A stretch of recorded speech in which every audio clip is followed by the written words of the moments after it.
Hello everyone, आपका स्वागत है हमारे इस चैनल पर। आज की वीडियो में बात करते हैं व्यावसायिक अर्थशास्त्र की कि व्यावसायिक अर्थशास्त्र क्या होता है। सबसे पहले जब भी आपका क्वेश्चन आए, ये क्वेश्चन आपका 15 मार्क्स में आ सकता है। और जब भी आपका ये क्वेश्चन आए 15 मार्क्स में, तो सबसे पहले आपको इंट्रोडक्शन से शुरुआत करनी होती है हर एक क्वेश्चन की। ठीक है, तो सबसे पहले हम इंट्रोडक्शन से शुरू करेंगे। इंट्रोडक्शन में आपको क्या लिखना है? मानवीय क्रियाओं के विस्तार के साथ साथ व्यवसायिक एवं आर्थिक समस्याओं के समाधान एवं अध्ययन के लिए कई नई शाखाओं की उत्पत्ति हुई है। अध्ययन की इन शाखाओं में कई उपशाखाओं का भी विकास हुआ है। कि मतलब क्या है, व्यवसाय जैसे जैसे परिवर्तन हो रहा है व्यवसाय में, वैसे वैसे क्या है, बहुत सारी शाखाओं का जन्म हुआ है और बहुत सारी उपशाखाओं का, मतलब बहुत सारे सब्जेक्ट्स क्या है बनाए गए हैं व्यवसायिक समस्याओं को सुलझाने के लिए। व्यवसायिक एवं प्रबंधकीय कार्यों में वृद्धि के कारण व्यवसायिक अर्थशास्त्र की उत्पत्ति हुई। क्या हो रहा है, प्रबंधकीय कार्यों में क्या हो रही है, निरंतर वृद्धि हो रही है। इन वृद्धि के कारण ही क्या हुआ है, व्यवसायिक अर्थशास्त्र की उत्पत्ति हुई है। यह एक व्यवसाय के लिए अत्यंत महत्वपूर्ण है क्योंकि इससे उसे कुशल व्यवसायिक निर्णय लेने में सहायता मिलती है। जो व्यवसायिक अर्थशास्त्र है वो मार्गदर्शन करता है, एक तरह से व्यवसायी का, जो व्यवसाय करने वाला है उसका मार्गदर्शन करता है नीतियां बनाने में, नियम बनाने में। उसको किस टाइम पे कौन सी नीतियां फॉलो करनी है, कौन से नियम फॉलो करने हैं, वो सब कौन बताता है? व्यवसायिक अर्थशास्त्र बताता है। यह व्यवसायिक योजनाओं के निर्माण की हमें कैसी योजना बनानी चाहिए, संभावित परिणामों के अनुमान, मतलब अनुमान लगा लेते हैं कि संभावना की, जैसे हम अनुमान लगा लेते हैं कि इस महीने में हमारा 100 क्विंटल क्या होगा, उत्पादन होगा। तो मतलब अनुमान लगाने में, अनुमान का मिलान कराने में ये क्या है, हमारी व्यवसाय की हेल्प करता है। ठीक है, तो आपको इंट्रोडक्शन में क्या लिखने हैं कि जैसे जैसे मानवीय क्रियाओं में निरंतर वृद्धि होती गई, बहुत सारी शाखाओं उपशाखाओं का जन्म हुआ। इसी तरह क्या है, प्रबंध के कार्यों में भी बहुत ज्यादा वृद्धि हो गई। इसी वजह से क्या है, व्यावसायिक अर्थशास्त्र का जन्म हुआ। व्यावसायिक अर्थशास्त्र एक व्यवसाय की हेल्प करता है नीतियां बनाने में, योजना बनाने में, योजनाओं को कैसे लागू करना है, कौन सी स्थिति में हम क्या, कौन से नियम और कौन सी नीतियां बनानी चाहिए, उसको ही हम क्या कहते हैं, व्यावसायिक अर्थशास्त्र कहते हैं। तो आपको ये 3 या 4 लाइन में इंट्रोडक्शन लिखना है। उसके बाद आपको मीनिंग में क्या लिखना है। क्वेश्चन आपसे ऐसे पूछेगा, व्यावसायिक अर्थशास्त्र क्या है, इसकी प्रकृति तथा क्षेत्र का विवेचन कीजिए। तो इसका जब भी आपसे मीनिंग भी पूछे तो सबसे पहले आपको इंट्रोडक्शन से शुरू करना है। इंट्रोडक्शन के बाद आपको मीनिंग लिखना है। ठीक है, मीनिंग में आप क्या लिखोगे, व्यावसायिक अर्थशास्त्र से अभिप्राय अध्ययन की उस शाखा से है जिसमें आर्थिक जगत, विशेषकर व्यष्टि आर्थिक विश्लेषण, व्यष्टि क्या होता है, जिसमें एक व्यक्ति, एक फर्म के हम क्या है, क्रियाओं का अध्ययन करते हैं, से संबंधित क्रियाओं की व्याख्या की जाती है। एक व्यवसायी को कई कार्य करने होते हैं। एक व्यवसायी होता है उसे बहुत सारे काम करने पड़ते हैं, जैसे निर्णय निर्माण करना, मांग कितनी है उसका पूर्वानुमान लगाना, नीतियां बनाना, व्यवसायिक नियोजन आदि। इन कार्यों को कुशलता पूर्वक करने के लिए व्यवसाय विभिन्न आर्थिक सिद्धांतों की सहायता लेता है।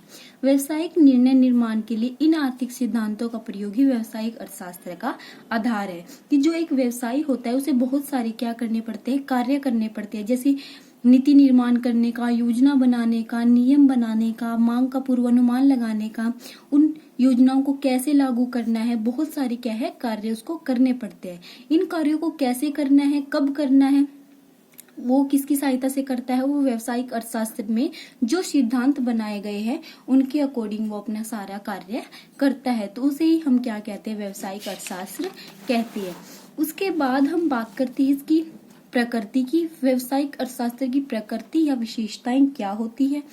तो आपको ये, अगर आप चाहे तो, अगर आपको प्रेजेंटेशन अच्छी करनी है तो आप क्या है, इसको डायग्राम में रिप्रेजेंट कर सकते हो। बीच में आपको लिखना है व्यावसायिक अर्थशास्त्र की प्रकृति, साइड में आप बॉक्सेस बना सकते हो, सर्कल बना सकते हो और हर एक पॉइंट क्या है उसमें लिख सकते हो। उसके बाद आप इनको डिफाइन कर सकते हो।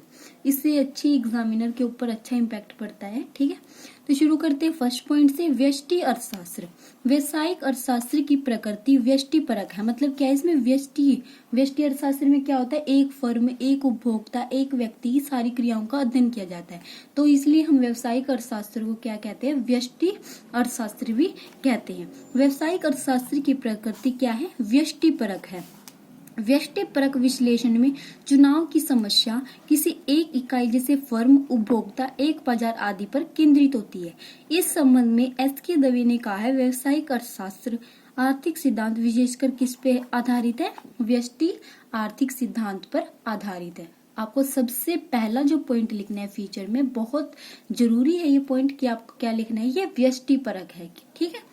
सेकेंड पॉइंट है आपका अन्य विषयों से सहायता। जैसे कि हमने पहले भी चर्चा की है, व्यवसायिक अर्थशास्त्र का आधार व्यवसायिक निर्णय निर्माण में आर्थिक सिद्धांतों का प्रयोग करना है। वास्तव में व्यवसायिक निर्णयों का निर्माण करते समय व्यवसायिक अर्थशास्त्री अन्य विषयों से भी सहायता लेता है। ये नहीं है कि व्यवसायिक अर्थशास्त्र ऐसे ही खुद ही बनाया गया है, उसमें हम बहुत सारे क्या है सब्जेक्ट्स का यूज करते हैं, मैथ का भी हम उसमें यूज करते हैं, गणित का यूज करते हैं, अकाउंट का भी उसमें यूज होता है, लेखांकन प्रबंधकीय अर्थशास्त्र का भी उसमें यूज होता है, और स्टैटिस्टिक्स सांख्यिकी का भी हम उसमें यूज करते हैं। बहुत सारे सब्जेक्टों को मिलाकर क्या बनाया गया है, उनकी सहायता से क्या बनाया गया है, व्यवसायिक अर्थशास्त्र बनाया गया है। थर्ड जो पॉइंट है वो क्या, निर्णय निर्माण। आर्थिक क्रियाओं में निरंतर साध्यों को साधनों से मिलाने का कार्य किया जाता है, क्योंकि अधिकतर संसाधन दुर्लभ एवं वैकल्पिक प्रयोग वाले होते हैं, इसलिए इनके प्रयोग के संबंध में व्यवसाय को विभिन्न निर्णयों का निर्माण करना पड़ता है।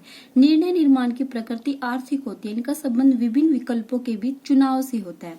परिणाम स्वरूप इष्टतम निर्णय की क्रिया द्वारा उद्देश्यों तथा अवरोधों को ध्यान में रखते हुए इष्टतम आर्थिक विश्लेषण की धारणाओं, यंत्रों तथा तकनीकों के प्रयोग द्वारा व्यवसायिक निर्णयों का मूल्यांकन किया जा सकता है। सबसे पहले आपको पॉइंट से ही समझ आ गया होगा क्या लिखा हुआ है, निर्णय निर्माण, कि ये क्या है, हमारी निर्णय लेने में, डिसीजन लेने में क्या करता है, हेल्प करता है। कैसे करता है हेल्प, जैसे हमारे पास क्या होते हैं, संसाधन क्या होते हैं, दुर्लभ, लेकिन हमारी आवश्यकताएं क्या होती है, असीमित होती है। संसाधन क्या होते हैं, दुर्लभ होते हैं, और हमारी आवश्यकताएं क्या होती है, असीमित होती है।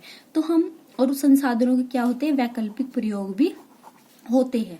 तो क्या है, व्यवसायिक अर्थशास्त्र ऐसे सुझाव और ऐसे सिद्धांतों का निर्माण करता है जिससे हम क्या करते हैं, बहुत सारे संसाधनों में से हम क्या करते हैं, सर्वश्रेष्ठ विकल्प का क्या करते हैं, चयन करते हैं। और इस तरीके से हम संसाधनों का यूज करते हैं कि हमारी आवश्यकताएं भी क्या हो जाए, पूरी हो जाए, और संसाधनों का भी कम से कम यूज हो। ठीक है, इष्टतम निर्णय, ठीक है, अच्छे निर्णय लेते हैं, संसाधन भी कम लगे और हमारी आवश्यकताएं भी क्या हो जाए, पूरी हो जाए। उसके बाद है फोर्थ पॉइंट, वास्तविक एवं आदर्शात्मक विश्लेषण। वास्तविक विश्लेषण का संबंध है व्हाट इज, मतलब क्या से होता है, क्या है, ठीक है, जबकि आदर्शात्मक विश्लेषण क्या होना चाहिए, मतलब क्या है और क्या होना चाहिए। वास्तविक क्या होता है, क्या है, और आदर्शात्मक क्या होता है, क्या होना चाहिए। वास्तविक आर्थिक विश्लेषण में समस्या की व्याख्या सिद्धांतों के आधार पर वस्तुनिष्ठ रूप में की जाती है। इसके विपरीत आदर्शात्मक आर्थिक विश्लेषण में समस्याओं की व्याख्या मूल्यों के आधार पर की जाती है। अतः व्यवसायिक अर्थशास्त्र वास्तविक विश्लेषण एवं आदर्शात्मक विश्लेषण दोनों से संबंधित है। यह न केवल फर्म की क्रियाओं और समस्याओं का अध्ययन करता है, बल्कि इसके उद्देश्यों को पूरा कैसे किया। सबसे पहले आपको याद रखना है वास्तविक का मीनिंग क्या होता है और आदर्शात्मक विश्लेषण का मीनिंग क्या होता है। क्या होता है वास्तविक का मतलब क्या है, और आदर्शात्मक का क्या होना चाहिए। तो व्यवसायिक अर्थशास्त्र हमें बताता है कि हमारी समस्याएं क्या है, ठीक है, और उन समस्याओं को हम समाधान कैसे करें, वो क्या होता है, आदर्शात्मक विश्लेषण। इसलिए हमने इसको क्या कहा है कि ये वास्तविक विश्लेषण भी है और आर्थिक विश्लेषण भी है। इससे हमें पता चलता है हमारी फर्म में क्या समस्याएं हैं और उसका हमें क्या समाधान करना है, ठीक है, क्या होना चाहिए, ठीक है। उसके बाद फिफ्थ पॉइंट, व्यवहारिक विज्ञान। व्यवसायिक अर्थशास्त्र इस रूप में एक व्यवहारिक विज्ञान है कि इसके अंतर्गत निर्मित सिद्धांतों का व्यवहारिक तथा व्यापक संभव है। इससे व्यवसाय की कुशलता के मूल्यांकन में सहायता मिलती है। इसके साथ ही व्यवसाय को फर्म के लाभ के लिए आर्थिक यंत्रों के प्रयोग में सहायता मिलती है। मतलब क्या होता है, इसके जो सिद्धांत है वो क्या है, स्पष्ट है। तो मतलब जैसे विज्ञान के कुछ सिद्धांत स्पष्ट होते हैं, उसी तरह व्यवसायिक अर्थशास्त्र की भी सिद्धांत स्पष्ट है। इनकी हमने अच्छे से व्याख्या कर रखी है, इसलिए उसको हमने क्या कहा है, प्रैक्टिकली बेस होते हैं, ठीक है। इनको हम हर एक जगह क्या कर सकते हैं, अप्लाई कर सकते हैं। जैसे साइंस के हम सिद्धांतों को फॉलो करते हैं, वैसे ही हम व्यावसायिक अर्थशास्त्र के सिद्धांतों को भी फॉलो कर सकते हैं। 6 जो हमारा पॉइंट है वो है समष्टि अर्थशास्त्र का प्रयोग। व्यावसायिक अर्थशास्त्र समष्टि अर्थशास्त्र का प्रयोग करता है। व्यष्टि अर्थशास्त्र को तो करता ही है क्योंकि उसको व्यष्टिपरक कहा गया, लेकिन इसमें समष्टि अर्थशास्त्र का भी प्रयोग किया जाता है। समष्टि अर्थशास्त्र के अंतर्गत मुद्रास्फीति, मुद्रा अवस्फीति, व्यापार चक्र, राजकीय कोष, मौद्रिक नीति आदि को शामिल किया जाता है। व्यावसायिक अर्थशास्त्र में इन सभी विषयों की प्रासंगिकता है। अतः व्यावसायिक अर्थशास्त्र में व्यावसायिक निर्णय लेने के लिए संपूर्ण व्यावसायिक वातावरण की जानकारी आवश्यक होती है। जैसे हमें क्या है, एक व्यक्ति की हमें क्या करना पड़ता है, अगर हमें एक व्यक्ति के बारे में निर्णय लेना है तो हमें क्या करना पड़ेगा, अगर हमें व्यावसायिक जो अर्थशास्त्र है, अगर हमें क्या करना है, उसके नियम और सिद्धांतों का अच्छे से पालन करना है, अच्छे से हमें नियम और सिद्धांत बनाने हैं, नीतियां बनानी है, तो हमें क्या करना पड़ेगा, समष्टि अर्थशास्त्र के जो जितनी भी क्रियाएं हैं उनका भी क्या है, अध्ययन अच्छे से करना पड़ेगा। तभी हमारी क्या है, वो सिद्धांत क्या है, हम लागू कर सकते हैं अपने व्यवसाय में। उसके बाद जो हमारा 7वां पॉइंट है वो क्या है, आर्थिक धारणाएं। व्यावसायिक अर्थशास्त्र में विभिन्न आर्थिक सिद्धांतों में धारणाओं का प्रयोग किया जाता है। इन आर्थिक सिद्धांतों में धारणाओं को फर्म का सिद्धांत या फर्म का अर्थशास्त्र कहा जाता है। इन आर्थिक धारणाओं में लागत, आय, साधन की मतलब बहुत सारी धारणाएं, बहुत सारे कंसेप्ट है जिनको हमें क्या करना पड़ता है, फॉलो करना पड़ता है। उसके बाद है 8 धारणा संबंधी तथा माप संबंधी। व्यावसायिक अर्थशास्त्र धारणा तथा माप संबंधी प्रकृति का होता है। अर्थशास्त्र की धारणा संबंधी प्रकृति का प्रयोग किसी फर्म के निर्णय से संबंधित समस्याओं का विश्लेषण करने के लिए किया जा सकता है। इसके विपरीत माप संबंधी प्रकृति के अंतर्गत विभिन्न साधनों व नीतियों के प्रभाव का माप करने के लिए परिणात्मक मतलब हम क्या करते हैं, इसमें कंसेप्चुअल एंड मैट्रिकल, इसको हम क्यों कहा गया है इसको, क्योंकि हम इसमें क्या करते हैं, पहले तो अनुमान लगाते हैं, फिर अनुमान लगाने के बाद उसका हम क्या करते हैं, कंपैरिजन करते हैं, इसलिए इसे क्या कहा गया है, कंसेप्चुअल एंड मैट्रिकल। ठीक है, ये हमारे 8 पॉइंट है। फर्स्ट पॉइंट हमने किया व्यष्टि अर्थशास्त्र, सेकंड हमने किया अन्य विषयों से सहायता, थर्ड हमने किया निर्णय निर्माण, फोर्थ वास्तविक एवं आदर्शात्मक विश्लेषण, फिफ्थ है व्यवहारिक विज्ञान, 6th है समष्टि अर्थशास्त्र का प्रयोग और 7th हमने किया आर्थिक धारणाएं, 8th हमने किया धारणा संबंधी तथा माप संबंधी। ये 8 पॉइंट है। अगर किसी पॉइंट में डाउट है तो कमेंट बॉक्स में कमेंट कर सकते हैं, और वीडियो पसंद आए तो वीडियो को लाइक जरूर कीजिएगा, चैनल को सब्सक्राइब कीजिएगा। ठीक, उसके बाद हम इसका क्षेत्र करेंगे। फर्स्ट पॉइंट है हमारा व्यवसायिक फर्म के उद्देश्य। व्यवसायिक फर्म एक ऐसी इकाई है जो मुख्य रूप से लाभ प्राप्ति के उद्देश्य से वस्तु एवं सेवाओं के उत्पादन में लगी हुई है। आपको पता है ये कोई भी व्यवसाय है, वो व्यवसाय होता क्यों है, लाभ कमाने के लिए होता है ना। तो क्या है, हर एक व्यवसाय का उद्देश्य क्या होता है, लाभ प्राप्ति करना होता है। विभिन्न प्रकार की व्यवसायिक इकाइयां पाई जाती है, जैसे क्या है, कोई एकाकी व्यापार कर रहा है, कोई साझेदारी व्यापार कर रहा है, कोई सामूहिक अंश कंपनी आदि। व्यक्तिगत स्वामित्व में एक ही व्यक्ति का अधिकार होता है तथा फर्म का प्रमुख लाभ को अधिकतम करना होता है, परंतु आजकल सामूहिक अंश कंपनियों का महत्व बढ़ता जा रहा है। इन कंपनियों के स्वामित्व एवं प्रबंधन में अंतर होता है। अंशधारक कंपनी के स्वामी होते हैं तथा संपूर्ण जोखिम उनके द्वारा वहन किया जाता है। मतलब क्या होता है, 2 तरीके के व्यापार पाए जाते हैं ज्यादातर, या तो एकाकी व्यापार या साझेदारी। लेकिन आजकल मैक्सिमम क्या पाया जा रहा है, कौन सी कंपनी पाई जा रही है आजकल, सामूहिक अंश कंपनी का महत्व। इनका क्या होता है, स्वामित्व तो किसी और के हाथ में होता है लेकिन प्रबंधन कोई और करता है। ठीक है, जैसे स्वामी, कंपनी के स्वामी कौन होते हैं, अंशधारक, लेकिन संपूर्ण जोखिम कौन वहन करता है, जो संपूर्ण जोखिम वहन करता है वो कौन है, कंपनी के अंशधारक मतलब स्वामी, परंतु कीमत व उत्पादन संबंधी निर्णय कौन लेता है, प्रबंधक। ठीक है, कंपनी के स्वामी कौन होते हैं, अंशधारक, और लेकिन कंपनी के जो निर्णय लेते हैं वो कौन लेते हैं, प्रबंधक लेते हैं। प्रबंधक केवल लाभ को अधिकतम करने में रुचि नहीं रखते, अपितु वे अपने हित को अंशधारकों के हित से अधिक महत्व देते हैं। मतलब वो लाभ नहीं ज्यादा चाहते, वो कि ये चाहते हैं कि उनका क्या है, हित, उनका मतलब हित ज्यादा हो। इस प्रकार आधुनिक फर्म कई वैकल्पिक उद्देश्य, मतलब बहुत सारे, किसी का कुछ उद्देश्य होता है, किसी का कुछ उद्देश्य होता है, मतलब बहुत सारे उद्देश्य होते हैं। उसके बाद सेकंड पॉइंट मांग विश्लेषण एवं पूर्वानुमान। मांग के सिद्धांत का अर्थशास्त्र में विशेष रूप से महत्वपूर्ण स्थान है। इसका प्रमुख कारण है कि व्यावसायिक फर्म की लगभग प्रत्येक क्रिया इसके उत्पाद की मांग से ही प्रेरित होती है। मांग के संबंध में विभिन्न प्रकार की धारणाएं प्रचलित है, जैसे मांग का अर्थ क्या है, इसके निर्धारक तत्व, मांग परिवर्तन, मांग की लोच, मांग तथा उपभोक्ता व्यवहार के सिद्धांत आदि। किसी भी व्यावसायिक फर्म की सफलता इसके द्वारा उत्पादित वस्तु की मांग से प्रत्यक्ष रूप से संबंधित होती है। देखो, क्षेत्र का मतलब क्या होता है आपको पता होगा ना। व्यवसायिक अर्थशास्त्र का क्षेत्र मतलब हम इस सब्जेक्ट में किस किस चीज का अध्ययन करेंगे। हम इसमें क्या करेंगे, व्यवसायिक फर्म के उद्देश्य इसका अध्ययन करेंगे, मांग विश्लेषण का अध्ययन करेंगे, मांग का कितना हमें पूर्वानुमान लगाना होता है उसका अध्ययन करेंगे। थर्ड हम करेंगे उत्पादन फलन मतलब प्रोडक्शन फंक्शन। उत्पादन उस प्रक्रिया को कहते हैं जिसके अंतर्गत आगतों और निर्गतों में परिवर्तन किया जाता है। मतलब कच्चे माल को हम तैयार माल में परिवर्तित करते हैं। आगतों और निर्गतों के बीच संबंध को ही हम क्या कहते हैं, उत्पादन फलन कहते हैं। इस प्रकार उत्पादन के सिद्धांत में उत्पादन फलन का ही अध्ययन किया जाता है। वह उत्पादन फलन जो अन्य साधनों को स्थिर मानकर एक साधन में परिवर्तन के उत्पादन पर पड़ने वाले प्रभाव की व्याख्या करता है, वो परिवर्तनशील कहलाता है। और स्थायी आपको पता होता है वह उत्पादन फलन जो सभी साधनों में समान अनुपात में परिवर्तन के कारण उत्पाद।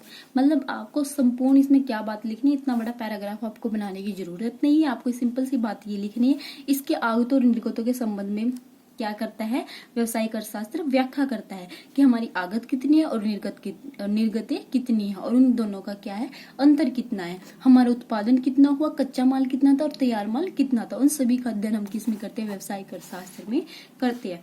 फोर्थ पॉइंट लागत विश्लेषण। लागत विश्लेषण में आपको सिंपल सी बात लिखनी है, कॉस्ट एनालिसिस में आपको एक सिंपल सी बात लिखनी है। आपको लिखना है कि ये हमें बताता है कि लागत विश्लेषण क्या है। मतलब एक व्यक्ति के एक जो हमने प्रोडक्ट बनाया उसको प्रोडक्ट को बनाने की कॉस्ट कितनी आई और 100 प्रोडक्ट को बनाने में कॉस्ट कितनी आई। मतलब क्या है, ये हमें बताता है एक यूनिट पर कॉस्ट कितनी है और कुल इकाइयों की कॉस्ट कितनी है। जैसे व्यावसायिक अर्थशास्त्र की विषय सामग्री में लागत विश्लेषण का भी अध्ययन किया जाता है। जो सिंपल सी बात है, आप एग्जाम्पल के थ्रू समझना चाहो तो मैं आपको समझाती हूँ। जैसे आपने एक कॉपी बनाई, उस एक कॉपी की कॉस्ट कितनी आ गई, 10 रुपए आ गई, ठीक है।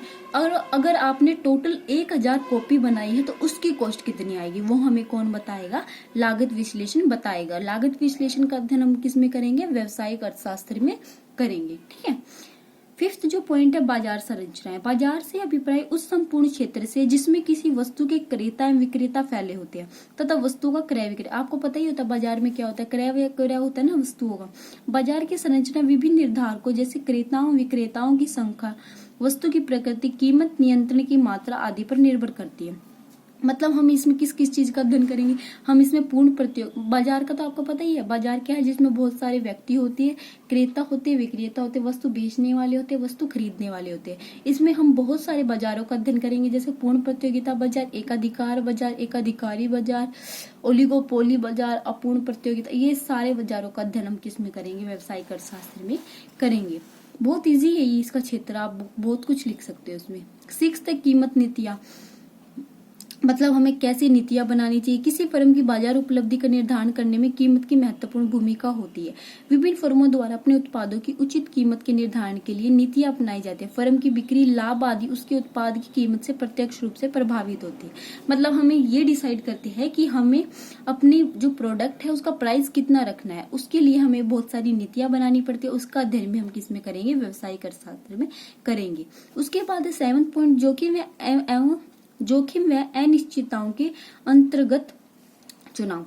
एक व्यवसायिक फर्म को कई प्रकार के अनिश्चितताओं की दशाओं में निर्णय लेने पड़ते हैं, जैसे ब्याज, लाभ, कीमत, मांग, पूंजी संबंधी अनिश्चितताएं। इनके व्यवसाय की समस्याओं का सामना भी करना पड़ता है। मतलब बहुत सारे जोखिम होते हैं, अनिश्चितताएं होती हैं, उनके बीच हमें क्या करना पड़ता है, चुनाव करना पड़ता है। हमें कौन से जोखिम को किस टाइम वहन करना है, कैसे हम उसको हैंडल करेंगे, उस सारी चीजों का अध्ययन हम किस में करेंगे, व्यवसायिक अर्थशास्त्र में करेंगे। व्यापार चक्र तो आपको पता ही होगा, हमारा जो व्यापार है वो कभी भी एक सिचुएशन में नहीं रहता। कभी वो बॉम पे चलता है, कभी नीचे जाता है, कभी डिप्रेशन में और कभी ऐसी। यह हमारी क्या है, ये हमारी व्यवसाय की सिचुएशन है, ठीक है। तो इसका अध्ययन भी हम किस में करेंगे, व्यवसायिक अर्थशास्त्र में करेंगे। तो ये 8 पॉइंट है। फर्स्ट पॉइंट आपको बता दिया व्यवसायिक फर्म के उद्देश्य।